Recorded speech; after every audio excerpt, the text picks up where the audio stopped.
Hello, beautiful people.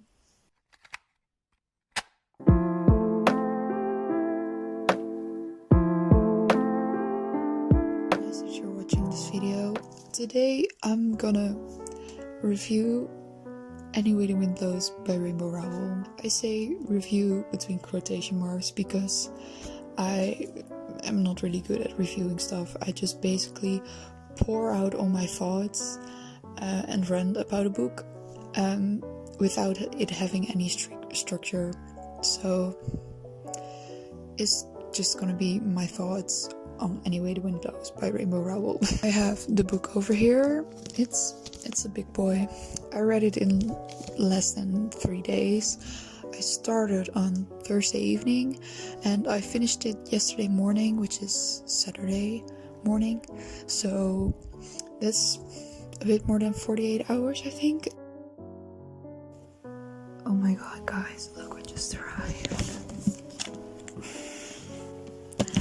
I'm still trying to reread Wayward Son.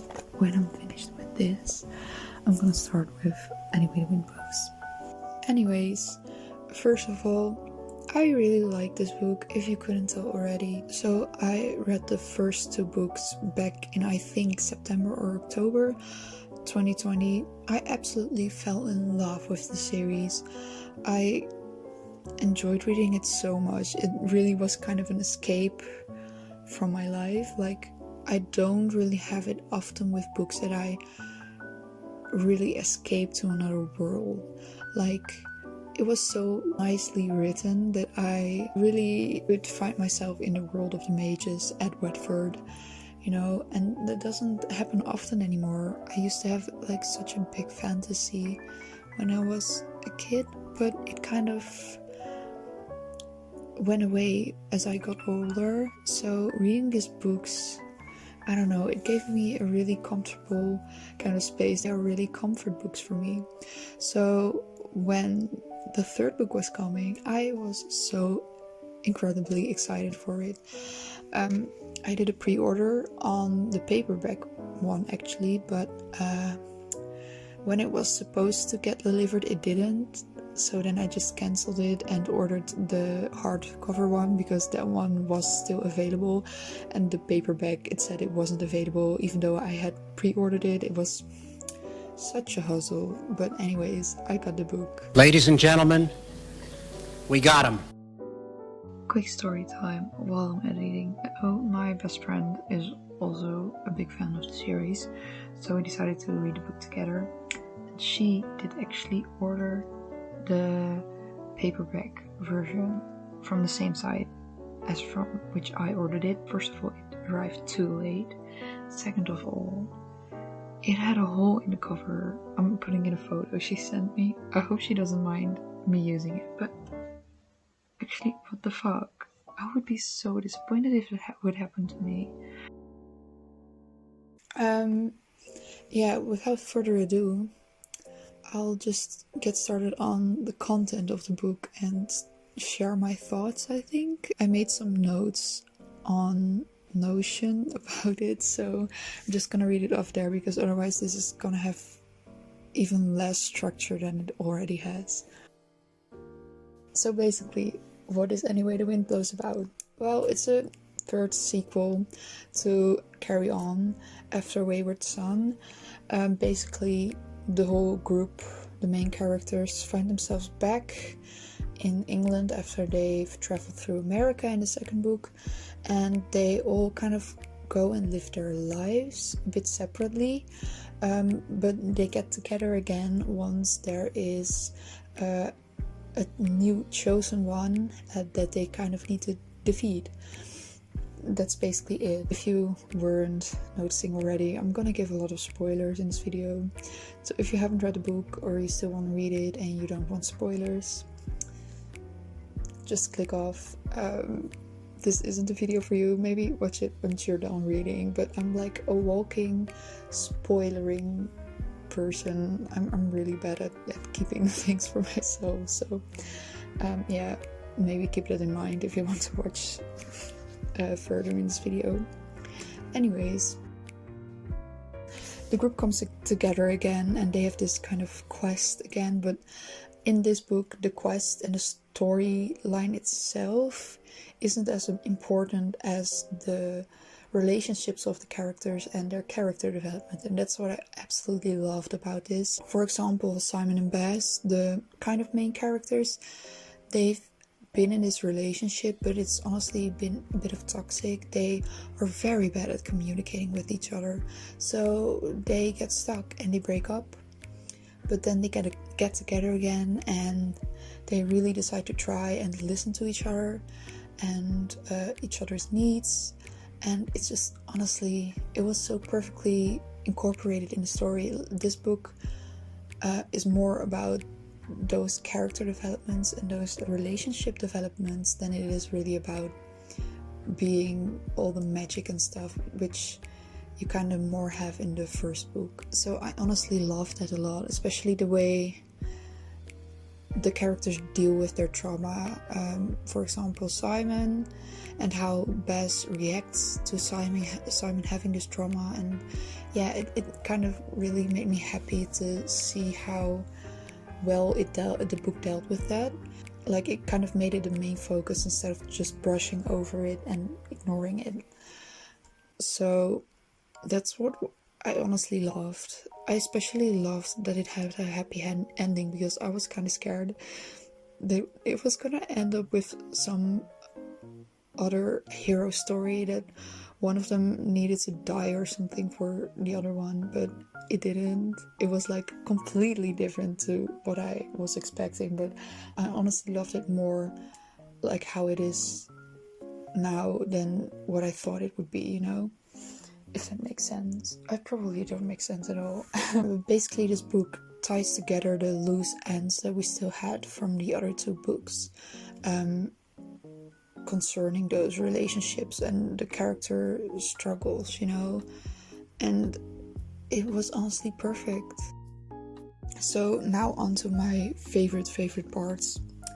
First of all, the big amount of Simon and Bess content. I mean, there was a point, even at the beginning of the book, that it was just 100 pages of just them, and just them doing mundane things.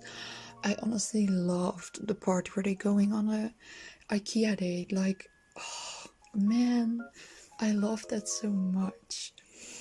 And how they're just honest with each other for the first time. They've left all the real chaos behind them, and it was honestly so cute. Second of all, Penny and Shepard together. I love that ship. It kind of really became natural. In the second book, you could already tell there was chemistry between the two. So I love that they really got together. And third of all, these aren't really real points. It's just like small parts I loved about books. Especially like Bess caring so much about his family. Man, I love Bess. He's my favorite character. He seems such like an angry and like intimidating person, but he's a big softie, really. Another character, we gotta get a new character in this book, Niam. I don't know how to pronounce her name. I'm sorry if I pronounce it wrong, but man, I love her. When she was described at first, when she was introduced, and like, I was already like, she gives me gay vibes. She ended up being gay. I think, I don't know, her sexuality is never really discussed, but her and Agatha get together. Another storyline happening in the books, like you have the one with Bess and Simon, you have the one with Penny and Shepard, and you have the one with Agatha and Niam.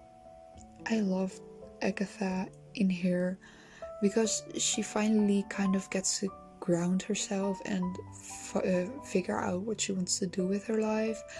Like, she is finally doing what she wants, not for anyone else, but just for herself. And then she meets Niam, who works at her dad's veterinarian clinic. And they take care of the goats at Watford, and it was honestly so wholesome. Their storyline, only words I can use for this book are wholesome, cute, only just good things, you know. Now on to the few parts I didn't necessarily like less, but it confused me a lot.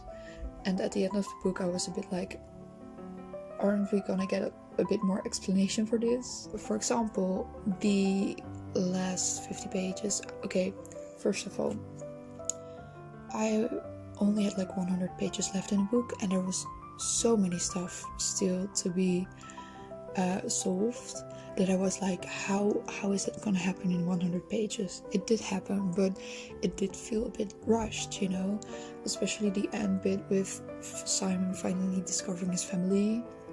It kind of felt like an afterthought, like, oh yeah, in the first book we were making this a really big thing that Simon has lost his family and making it really mysterious and stuff, and halfway through the third book you discover like, oh, Lady Ruth is probably Simon's grandma, but then the characters don't know it yet. And then at the last 2 chapters, Simon figures out it's his family, and it kind of feels like, I don't know, I think I would have liked a bit more attention to it, a bit more building up, not just like, oh wait, here's your family too, that we've made a really big deal out of in the first book, but honestly forgot about for the rest of the second book and most of the third book, you know.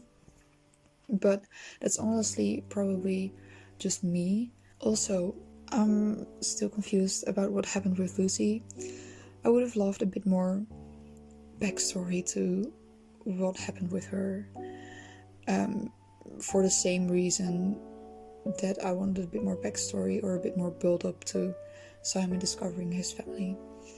Another thing, I love Agatha and Niamh, but Agatha suddenly being gay, I don't know if it was ever discussed in the earlier books that she also likes girls. Like, I don't know her sexuality, but she also likes girls apparently. I can't remember it ever being mentioned, and it sort of just felt like thrown in representation, like, oh, you have like these main 2 gay characters, let's also throw in like a lesbian couple, just for the funs of it, so that there is some sort of representation.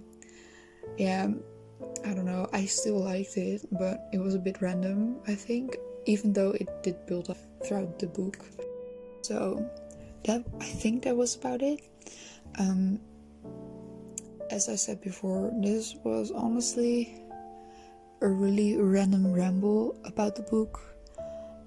I absolutely loved it. I'm probably gonna read it again at some point, together with the rest of the series, because it's honestly my favorite book series ever. Not just because it's like necessarily the most well-written series, it's just because it's really kind of escapism for me. So this was the video. I hope you enjoyed. Leave a like and comment if you want to. Maybe subscribe. I don't know when I will upload again, but I will try to do it more often since I now have my summer break and more time to make videos and stuff. Yeah, I'll see you next time, whenever that will be, and bye.